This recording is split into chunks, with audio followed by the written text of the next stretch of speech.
Unchurned is presented by UpdateAI. To like John, what you said, we definitely see the benefit of when people see the video, they feel like they know the team. Yeah. Like a lot of times I'll get messages from customers being like, hey, Selena is amazing, or Dan offered the best support. And I don't feel like that's normal. Like, I'm like, oh, that's cool that you literally know our support person's name and you like emailed me about it. We hired for customer success before we hired for sales. Because I think if your customers are successful, then they'll pay and be sticky. And so you may as well do the right thing first. I mean, that's the end of the podcast right there, right? I mean, yeah. Drop the mic.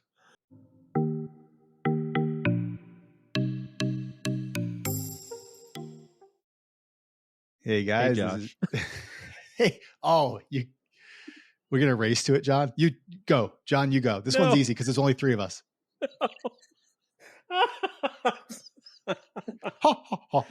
Oh gosh. Hey Josh.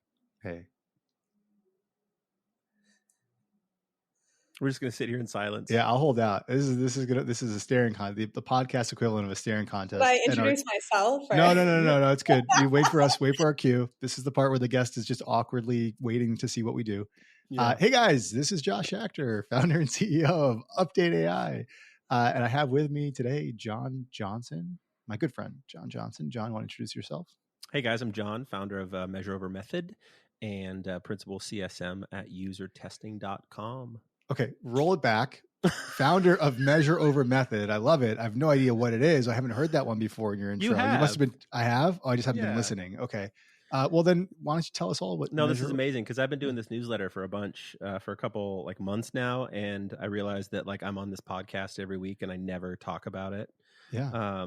So yeah, Measure Over Method is my newsletter that I've been rolling with on customer success. And I think just kind of like word dumping, like really it's kind of like my weekly outlet for just kind of getting things out of my brain off of LinkedIn. So there's a lot of CS people that word dump on Sundays. Yeah. I am one of them. I do mine on Tuesdays. So it's interesting. Who's reading a newsletter on Tuesday? Who like gets up on Tuesday like, you know what? I'm just going to procrastinate work for today and just read a newsletter. Well, there's 110 people that have joined me along my journey so far. So it's great. I'll give you tactics after the show. I'll give you tactics on increasing that number. Yeah. I love that. Thank you. Yeah. All right. Well, we have with us a very special guest, a good friend of mine, part of the New York startup tech community. I actually got to know this person by being a power user on their platform. That's how our relationship evolved.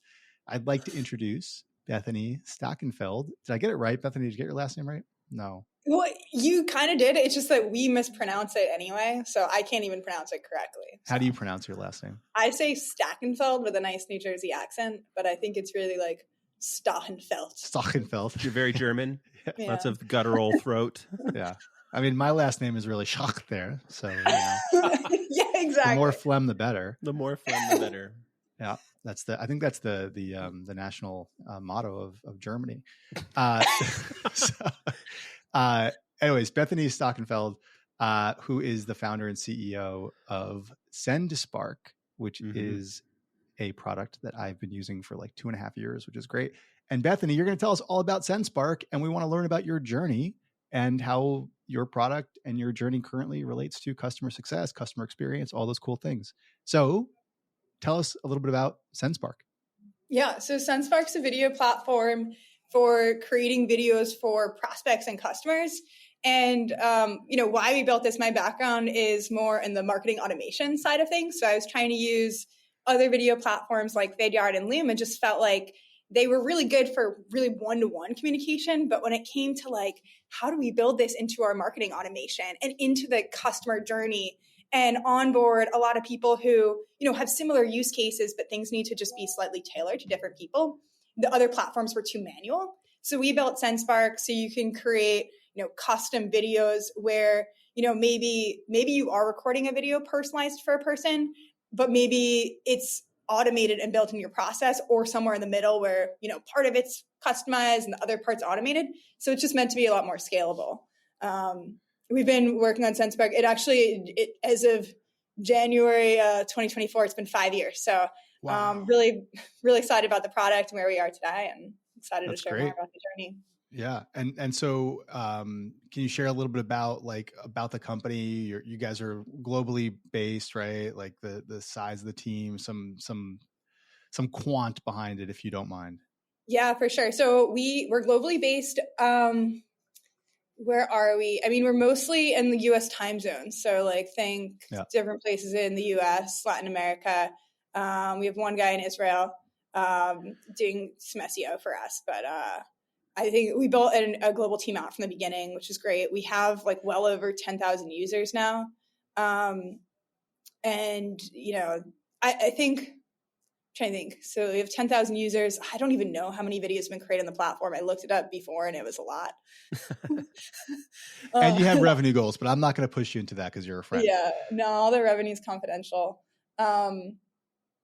But and, you know, one thing that's exciting that we just built out more recently is an affiliate network. We just checked, and we have over 1,000 affiliates on the platform, so that's pretty cool too. Oh, cool. Something that we've been trying to just invest a little bit more time in. So you are video for sales that scales. That's your H1 on your homepage right now, which I like. Mm-hmm. Soon to be changing though. I like that tagline, but people were saying that it wasn't clear what we did. So, well, let's get into a little bit about the product. Because I would love for you, this is an audience, there are salespeople that listen to these podcasts, but we've got a lot of CX and CS people. Mm-hmm. And I know you're highly exposed to CS. How are customer success teams using Sendspark, or how can they use Sendspark to help them? Well, I think it really comes down to how do you add a personal touch at scale? And so I've seen like two ends of the spectrum. Like we work with some customer success teams that are very, very, very high touch. And they're using Sendspark, you know, less on the automation side for the video, but more on like creating really personalized videos. It's still a huge time saver for both them and their customers just because they're able to reduce the number of meetings, right? And help people faster in different time zones. I've also, you know, so I've seen one thing that's kind of cool is one of our companies, I'm not sure if I can say their name, so I'm not going to, but we'll beep it out. John will talk over you and do a bleep as you say the name. Yeah. Ready? Well, 1, 2, 3, go. No. It's a pretty big like global organization. But what their customer success team did, like basically everything, like a lot of the international business is done in English. And so a lot of their marketing and normal automated workflows are all in English. And one of the guys who I know is using Sendspark recorded personalized videos in Spanish to like all of his customers that spoke Spanish. I know a lot of people just really appreciated the personal touch. And so I've seen people really use video to go the extra mile. And that's like one end of the spectrum. And then for the other side, so this is probably less customer success teams and more like think you're at a startup and the customer success person's probably doing way more than they should. I've seen a lot of people build the videos into their automation. So think like automated onboarding, emails where it's like, hey, looks like you signed up, but you didn't do this important step. You need to do that. Here's a video to show you how and to build it out at scale. So I think the best companies are kind of doing a combination of knowing when to automate and when to personalize. And that's something that I'm personally really excited about. So I love digging into these cases. Now, you guys have hit this AI wave over the past several months in your roadmap. And I think that's also helping the personalization at scale. Tell us a little bit about AI. And it's Gen AI as well, or is it? I don't want to mix up the semantics, but like tell us about how AI has been incorporated, because everybody wants to know how to use AI for their tooling. Yeah, for sure. The way I like to think about it is how do we make your automated videos feel more personalized? So we've added AI so you can automatically greet your viewer by first name. So you just, you record one video and it would automatically say, like, hi, Josh, hi, John, welcome to Sendspark in your own voice. We're adding in other variables too, so you can really customize the experience and just think like instead of having a normal automated video, it's data enriched with what's relevant to you and just feels more special. It's not like, I think a pushback we often get is like, oh, is this deceitful? You're trying to like trick your viewer. But I think it just comes down to the futures adding more personalization and all kinds of things. And how do you make sure that, what people are watching is really relevant and tailored to them? Does it come across as like, hi, Josh, like some like robot, like it's saying... really good. It's like surprisingly good. It will also, so the way we're doing it right now is we're just doing one word. So one word at a time. So you'd record your video and it's like, hi, first name. And then we're just replacing the first name. So it's totally seamless. I think it gets more flat. And the video as well. So the video also you can actually show the video as you, so what do you have them say? You have them say like pineapple or something in the background? Isn't that like the word that people, watermelon, right? Watermelon. Yeah. So you record saying, hi, watermelon. Oh, you really do? Oh, that's amazing. Yeah, like we really do. And because we're just changing one word, it's like, it's almost perfect in your voice. Sometimes with like different languages and different accents, it's a little bit trickier, but like for the most part, it's surprisingly good. What we want to do in the future is more like full sentence generated. And that right now sounds a little bit flat. It just sounds like a robot reading it. So we don't have that live yet, but I feel like we might like within a few months because at the pace of AI advancement. Everything's moving so quickly. Yeah. Absolutely.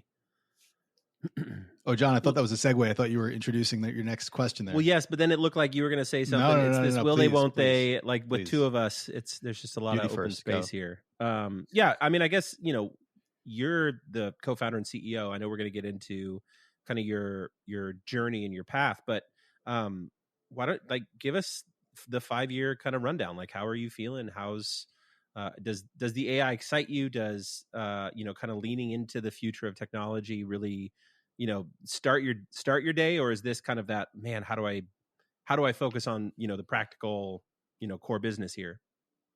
Yeah, I think it's a combination. So the way I think about building AI into our platform is, okay, if I'm to look at our perfect customer journey where someone signs up because they want to do something with video, and then they're going from point A to B to C, where is there the most friction in that process?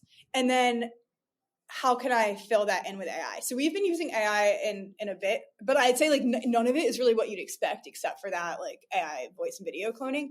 It's more like, okay, before people are self-conscious with how they look on camera. Like you can say, hey, don't worry, be yourself. You look great. It doesn't matter. We're self-conscious. It's human. And so we added AI beauty filters to just like make you feel more comfortable on camera and reduce friction to recording videos.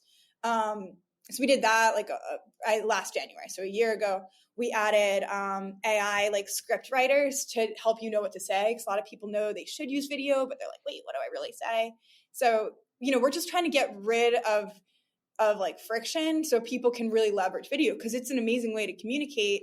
But there's a lot of places where people get like nervous or just hung up or self-conscious. And so with AI, like we can almost rethink, hey, what are the reasons that you wouldn't do this? And how do we make it easier, faster, more scalable for you and your team? Have you seen? I love that you're thinking about. Oh, go ahead, Josh. This is John, this is the last week of my freezing computer. After today, I'm going upstairs. I'm getting the new one. So I love it. Oh. No, I was just going to say, I love that you're thinking about not just like the front end, how to make it flexible and seamless for your customers, but also like, look, half of the CSMs that I work with are just so uncomfortable filming themselves and sending a video to a person. Like yes, it's great communication. It's like the numbers are astounding when it comes to like retention and engagement, but it's a very specific personality. It feels comfortable doing what we do every day, right? So I love that you're actually taking the human part of it and saying the best way for us is not just penetration in the market, but also how do we get people comfortable and how do we give them the tools, not just the buttons to click and the email to send, but everything else that kind of goes into creating content so that it can be digested in a way that customers respond. So I like that. How has the AI changed your usage, your engagement, your metrics? Have you tried any? I don't want to put you on the spot here, Bethany, but like, So, normal A/B tests, like for the last years and years, this is coming from us, also like other video companies. What's typical to see is a 3 times improvement in engagement when using a video and an email.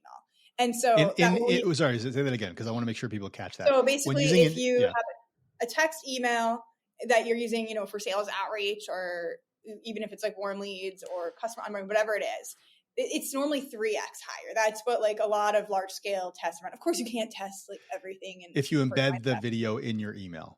If you embed the video in your email, so that's like that. So the engagement is higher, but then Google puts you on spam easier. Is that right? No. That is a misconception. No, videos do not cause you to go to spam, because the thing is they increase engagement. And the thing that spam filters are smart. What they're trying to figure out is this message spam? So the ones that get the most engagement, that bumps you up. So of course you have to be worried about like adding links and adding images are not good. Like there are dings, but the benefit of video is so high that, I mean, there's a reason that people send it. You're going to get better engagement. If you just spam it out to like a totally unqualified list and the rest of your email is spam, that's spam, but you don't really have to worry about adding.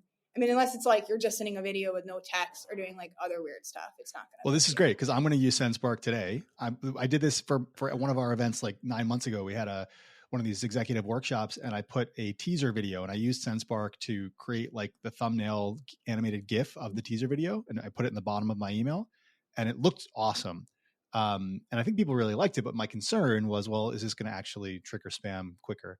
But now that you've told me no, and my first wave of my next email is going out today, I'm going to put it back in. Yeah. And I would just say like, it's a ding for sure. So if you're doing other ding things, like watch how many dings you have. But like, so I wouldn't necessarily have like a video and a GIF in your email signature and 8 million links in your email signature. You know what I mean? So just like watch it. Obviously with like cold email, you have to be careful in general, but yeah, video helps more than it hurts. So have you seen like number of videos increased when people are using this new voice AI or viewership of that? What I was going to say about the AI. So it's basically the common A/B test that people see is when they add a video, you get 3x the increase in engagement on it. And what we were worried about is like, okay, well, if we use AI and you're not actually recording the video, are you still going to see that increase? That's where like the increase, right. I mean, that's why I'm like, oh no, the increase kind of goes without saying unless you're doing weird stuff. You should get an improvement using video, but is it going to have the same effect if you didn't record it personally? And we're pleased to say that so far in the early users, we just released this publicly about a week ago, but we have had it in private beta since Thanksgiving. And so for the first 2 months, like the people have seen the same engagement. So I think 3x, but without having to do anything manually. So yeah, it's way more scalable because you just make the video once and you can build it into your automation versus it saves like hours and hours. So yeah, we've seen more videos created, but luckily the same engagement metrics are holding with AI generated videos. That's John, good, you're looking like you literally were biting your lip a second ago. No, I'm processing. It's I'm thinking through this because I've got like a marketing background as well. So I did some performance marketing, I did affiliate marketing, and I've got some like just general like MarTech background, right? And engagement and click-through rate is so important. Just to kind of like put the filter of customer success a little bit on it. One of the things that I'm always curious about is, yeah, engagements is great, but how are you kind of thinking about like how do they retain information, right? Is it driving behavior change? Is it because you can watch a video and it's like, man, I love that guy, he made me laugh, and then right, what comes next, right? So we're looking at all these new tools and these ways to get attention, but how are we also bringing it down to yes, 3x open rate or engagement, but is that going to 3x our usage and 3x our, or whatever that X multiple is, right? What are the conversations that you're having right now about not just that engagement number, but what other metrics are you starting to kind of think about now that AI is really kind of cranking numbers up and we have a lot more data and a lot more sample rates. We have a lot, you can A/B things through AI now, right? So, talk to me a little bit about how you're thinking about the next step, right? Well, okay. So I'm going to talk about what we're like currently doing at Sendspark too, just because I was literally talking about it today. So, and I know, a lot of companies do a lot of different things, and I'm not necessarily a CS person, but I'm like, oh, this is cool. So the way we think about retention is it's all about finding the leading indicator of retention. So what you're trying to get someone to do when they first sign up is it's hard to know, hey, is this person going to churn in 3 months unless you know, okay, what's the thing that they have to do today? And that's what you want to optimize for. So like for us, what we're talking about is, I think what you're saying is like what activity or what threshold correlates to them retaining, right? What X number of videos created or Y number of videos watched is the correlation to like, oh, there's the probability this person is going to be retained. Exactly. Okay. Right. So it's like, what is that leading, like the thing that you can track today that they should do within a couple days of signing up versus something that by the time you figure it out in 3 months or a year, depending on your payment cycles, it's too late.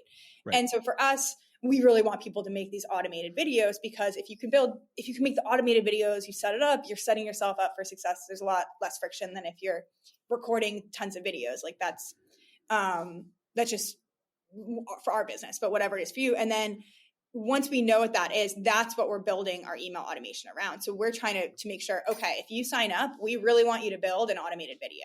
And then that's where Sendspark can be helpful. And then we can build that into our automation. Hey, looks like you signed up, but you still haven't, made an automated video. Hey, looks like you signed up, but you haven't enrolled anyone in that video.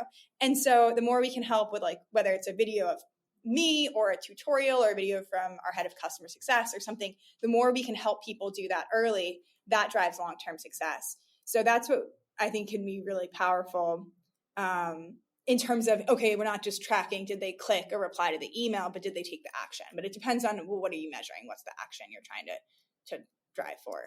Got it. Love that leading indicator of retention is a really, really strong framework. I mean, you and I both graduated from the same accelerator that like evangelizes this, right? Which is Mark Roberge's for Stage 2 Capital. But the idea of like, what's that trigger event or cluster of events that you need your users to get to in order for them to have a high likelihood of retaining? Or, I mean, honestly, it also is just like, what's the likelihood of them subscribing, right? You could like, whether it's the start or the end of that commercial relationship. Yeah, for sure. And because like once you know what it is, it makes it easy to optimize for the different drop-off points. You're like, all right, well, our website to sign up conversion rates X, and then our sign up to activations Y, and then our activation to retention metric Z. So once you know that, you're like, all right, where's the biggest hole? And then you can dig in there, fill that hole, and you got yourself a flywheel. So what is it for you guys? It's create a personalized video. Is it just one, or is it like you have to create 5 to be highly likely to subscribe? Well, what I wanted to be, this is why this thing is, we need to get the right tracking events for it. But I want it to be that you build your video into automation. So you not only create a dynamic video in Sendspark, you literally set this up in like Zendesk or HubSpot or whatever platform you're using, so that automated videos are going to send on their own. Like when you have a new sign up, it's sending a video. Taking the video, generating an AI personalized version for them and sending it off. And I think that's like the key sticky factor for Sendspark, because it saves you so much time. You've set it up, and it's just going to keep selling while you sleep. I love that. So that's what we were talking about now, and like optimizing for that, but we're not tracking it yet.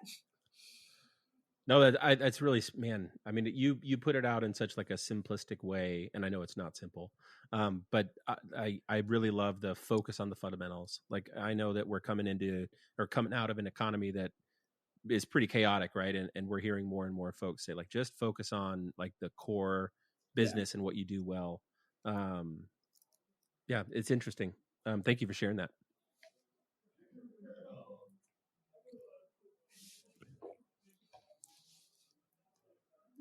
We're having a stare at each other. People that are just listening and not watching the YouTube, they can't tell that John and I are having a staring contest right now to see who's going to balk and talk first. Oh, it's so good. You're up, Josh. I'm just going to like, what's that?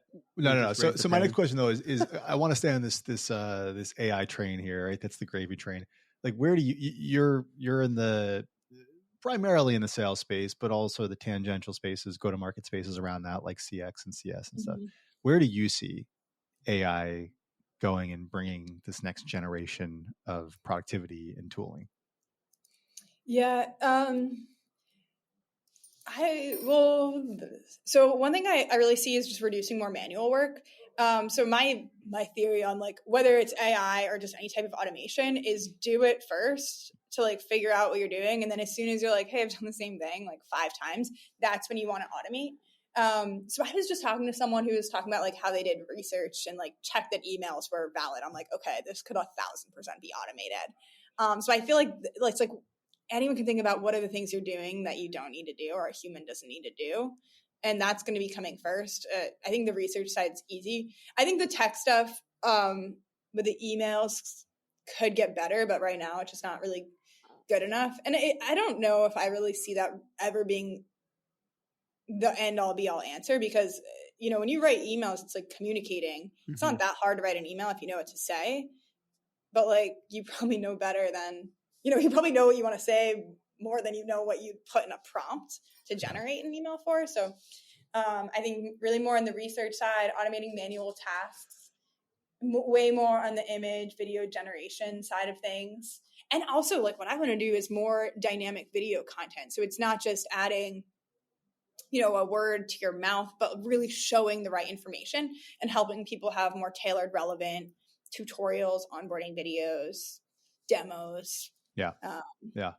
I was listening to a podcast actually this weekend with, and it was with Bill Gurley, the is it Benchmark? Is that his firm? I think I'm messing up. Yeah, maybe. I know him mostly from the Uber. From the Uber sitcom or whatever. It's a documentary or a show, whatever. Yeah. The board of director of Uber. Yeah.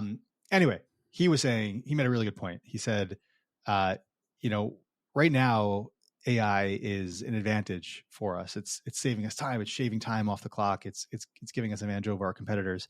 But humans have this ability to adapt to technology, and that's what's going to happen. And what's an advantage right now is going to become, well, if you don't do it, you're going to die.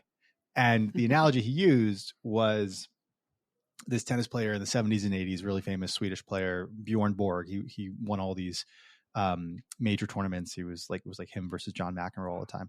And he wanted to make a comeback. I would imagine it would be like the late 80s that he was doing this. And he was still stuck on using a wooden racket.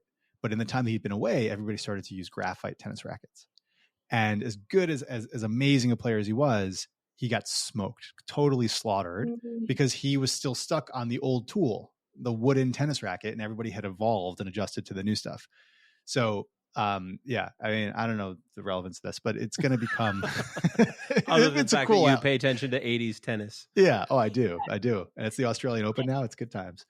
I think so. I think people won't even realize that we're using it too. Like, I think it's just going to be in the subtle things like, like Bill and Sendspark, right? It's like, your skin just looks nice. Like, you don't even really notice it. Or, the audio just sounds a little bit crisper. You're able to, it's like a joke in movies where it's like, hey, zoom in on that image, Yeah, enhance. Enhance that image. Like, you can't, but you can now. And you can. And so I think it'll be a lot of things where you just kind of expected stuff to work, and then it does. Yeah. And well, I think this is one thing that maybe sci-fi didn't do a very good job at, because I love science fiction, right? And like a lot of the things that we saw growing up watching these old, like the Enhance, right? So like in Minority Report, like we're seeing the reality of what we used to think was magic now, but it's just not connecting, right? It's like, I don't feel comfortable with this. It's like, you guys have been comfortable with this for the last 30 years. You just don't really know what it is, right? And I think it gets to a point where how do we make it so you don't have to be educated to feel comfortable? It just is. Yeah. And I think that's cool thing. It makes a lot of things way easier too, like data analysis. Oh my gosh. I'm such a data nerd, and we're baking a lot of stuff into our analytics when it comes to, we're a research company. So we help people, UI, UX designers, figure out what works and what doesn't work with their customers, right? And we're seeing a lot of benefits in AI to just, we don't need to ask the same question to a million different people time and time again, right? We can bake those experiences into an LLM, right? Within reason, obviously, to really kind of speed up insight and to speed up how we digest data. And you can go, I love some of these tools that are just saying, I want you to look at this data set and tell me something, give me a trend, right? Instead of the deep thinking that is required for a lot of people. So it allows access to these things in a way that wasn't necessarily there in the past. For sure. And, that's just part of too. Like, it really enables globalization. Like, I was kind of making fun of the email writers because if you know what you want to say, it's easier to just say it. But where it's really advantageous is when you're writing in a language that's not your first language. Totally. So I've gotten emails from people that I work with, or I'm like, I know you use AI, but like, I also know that I know because you normally have a lot of grammar mistakes and now you don't have them. And that's really cool. And you've even talked about building like accent localization into Sendspark, so you can sound like a native speaker to whoever you're reaching out to. And I think that's like Hitchhiker Guide for the Galaxy, kind of like the earworm, right? Like you really remove a lot of barriers to communication and all kinds of things. Yeah, when we talk, Mickey actually brought this up on kind of our end of the year podcast when we were talking about like what we see in the future, and this opens up markets in a way that has never. Where we used to have somebody sitting in the Philippines translating for us, or some other resource that had to be localized. We don't have to do that anymore, right? We have resources where we can sell and support where technology exists. Obviously, there's some boundaries, but that allows you to expand your market and your TAM in a way that is just unheard of. Yeah. And back to my analogy, now And it's an the right tennis advantage, but if you racket? I don't do it, That's true.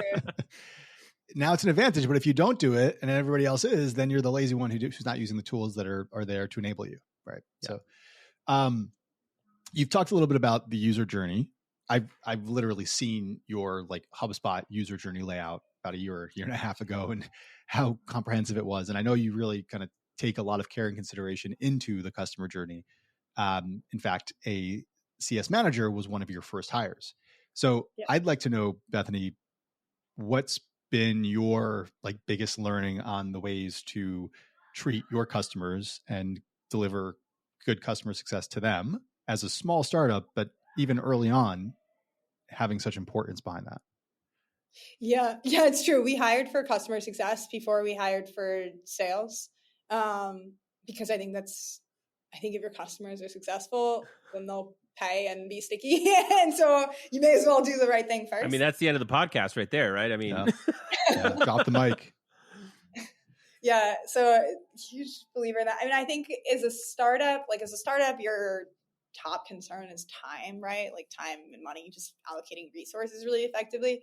And so what we've always done from the beginning is really try to segment like who are the people we want to talk to, versus the people who, one, maybe we don't want to talk to them, but also they don't want to talk to us either. Like they just want to use the product and be successful.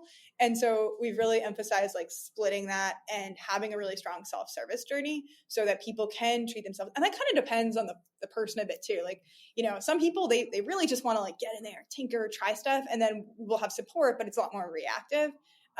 Versus people who are trying to make a big decision that's going to affect a lot of people. They want to talk to you. And luckily those are, the bigger deals that we want to talk to you too. So we try to split that, and make sure people are kind of getting the right journey. So they're seeing the information relevant for them at the right time.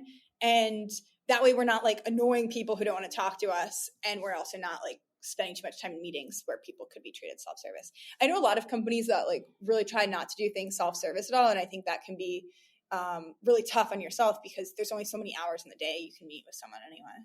Yeah. Yeah. We're seeing the same thing, like this idea of doing more with less or doing better with what you have. I like the idea, and I'm a firm believer of giving a customer the opportunity. Like I want to talk to someone or I don't, like, yeah, or I want a hybrid, or kind of like set your own, like choose your own adventure, if you will. And I think that it still gives, as a CSM, it's like, oh man, it'd be a bummer if people didn't know my name or if they didn't know that I was the one that was helping them. And what I love about these personalizations is that it's not just a link to a KB article. It's not just, it's actually that human element. It's multiplying the strength of what we have and allowing, okay, I'm just going to go watch this video from John because I need it. It's on my schedule and I'm going to get to the value as soon as possible. Right. And then you do get on a call with them and it's almost the same, right? They have that experience of learning your cadence or how you pronounce watermelon in your AI. I'm really interested in how you train the audio models for these, but that's a different podcast. Yeah. Yeah. And then, that just reminded me too of an idea, or like a thing that we implemented, which was actually the idea of our customer success person. So I can't take credit for it, but we started, because of course we send like a couple emails to people to be like, hey, set up a meeting. But the time when they really want help is like when they're in the app trying to figure it out and get stuck. So we started putting like a little kind of like, not like a badge in the product at points where we think things are complicated, and then they can schedule a meeting right there. So we're not just like hoping, hey, 2 days is probably a good time to set up a meeting after that. It's like, okay, you're in there, you're trying to do it. And then you see like a friendly face and they're being like, hey, this can be complex. Here's a tutorial, but if you need any extra hand holding, schedule a meeting right now. Or I love that. Yeah, we actually did the same thing. Like we came not with Sendspark, and you're talking through this and I'm like, oh my gosh, how could I do this? Because we do it with kind of like an automated Pendo journey that kind of pops and clicks to Calendly. But I really love the idea. Well, you do it in like a fixed journey, right? Like through your onboarding, like you're like the flow and lands with like here's the link to my calendar.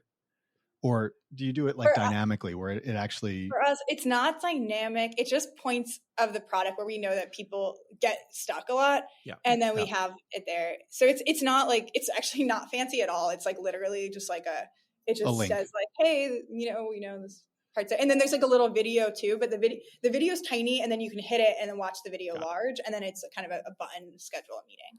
So, and have you seen people use it? Well, we literally just did this like Friday, so I don't have real data. Okay. But, so we'll have you back next week, and you can give us the results. Yeah.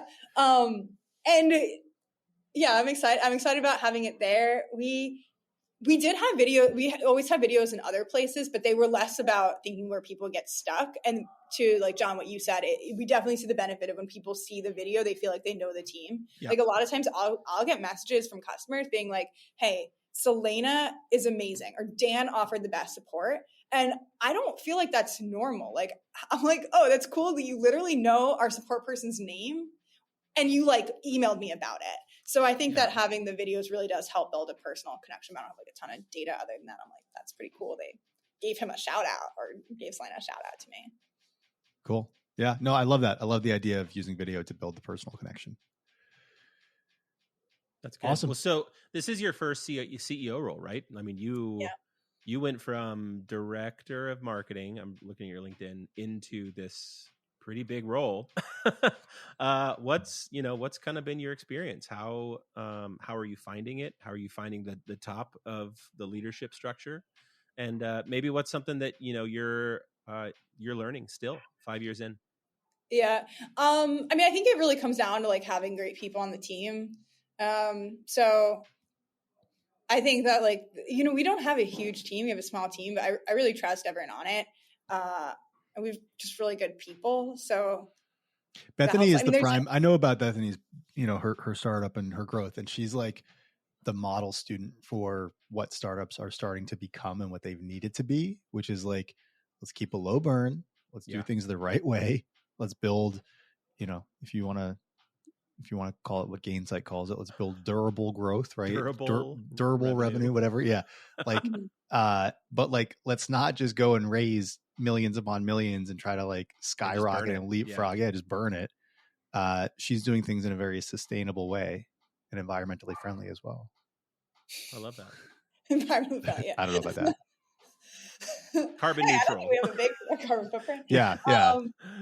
Yeah, I mean, there's so much I'm learning every day, which I think is really fun.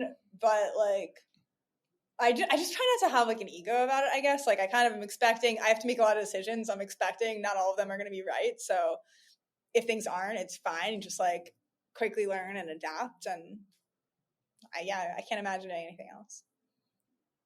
I love that. She's also younger than us. And she's in the point of her career where like, if it doesn't work, and it's going to work, but like, if it doesn't, it's her first act. So that's why she can be all smiley. Like, oh, I'm getting old. Today's my birthday. Oh my God. Today is your birthday. My birthday. Yeah. So I'm aging by the day. Unlike other people, Well, you don't look a day past your last age. Not that I know either of the ages, but yeah. Happy birthday. Happy birthday. That's great. I think we should leave it at that. I think we should all wish Bethany a happy birthday.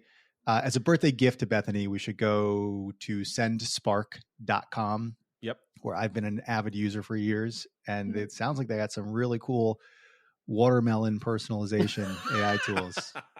I'm going to check that out myself. When you said that, I had a flashback to like my musical theater days, and I'm standing and that's what they teach you to do, is that if you're having background conversations, you just say watermelon, you mouth watermelon over and over and over and over again. It looks like you're talking. So I love that.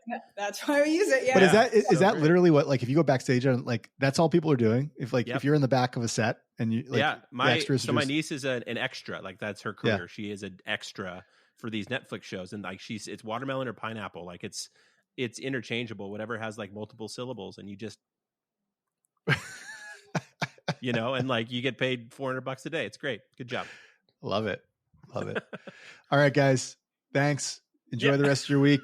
We'll leave it on that. Happy Monday. Happy Monday. Awesome. Thanks so much, guys.